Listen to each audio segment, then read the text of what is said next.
light it is possible to see a bullet fired at one like a tracer round.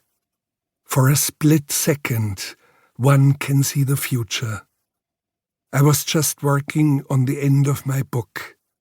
I looked up because I saw a flash across the window, something shooting at me, copper red and bright green. But it wasn't a stray enemy bullet. It was a hummingbird. At that moment, I decided to lay down my pen. The last sentence breaks off at the point I had just reached.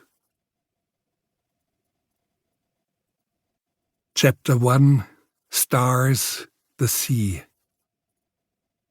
The lamentations ended about noon. Some of the women had screamed and torn their hair. When they were gone, I went to see for myself. It was a small stone building by the cemetery in the hamlet called Chora Sfakion on the south coast of Crete, just a few houses scattered over the steep cliffs. I was 16. The tiny chapel had an opening, no door. In the half-dark within, I saw two corpses so close to each other they were touching. They were both men. Later I was told that they had killed each other in the night. In that remote, archaic part of the world, they still had the vendetta or blood vengeance. All I remember now is the face of the man on the right. It was lavender blue with splotches of yellow. Emerging from the nostrils were two enormous pads of cotton wool soaked full of blood.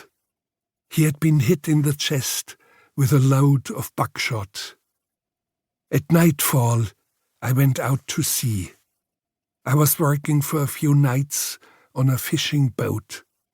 It would have to have been on the few dark nights either side of the new moon. One boat towed 6 skiffs, called lampades, out to sea, each one of them with one man on board.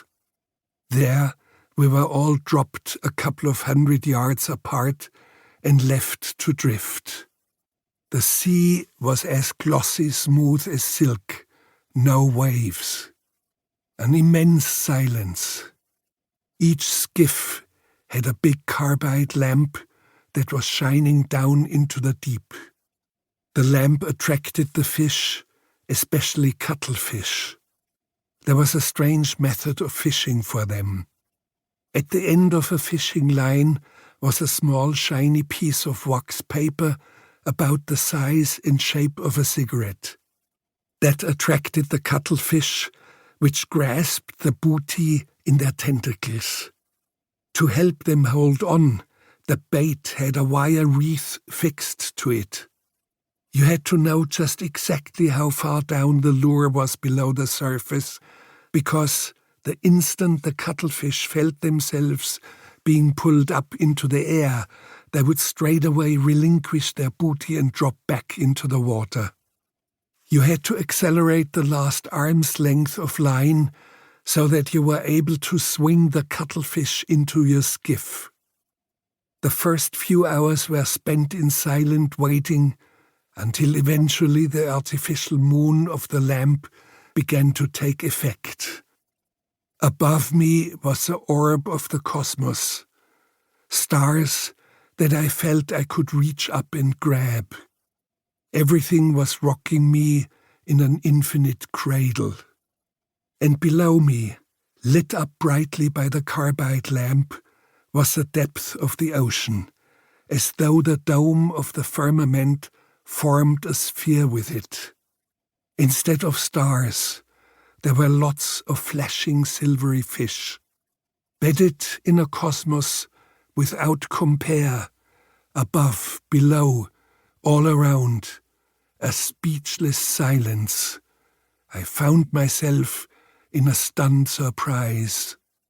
I was certain that there and then I knew all there was to know. My fate had been revealed to me, and I knew that after one such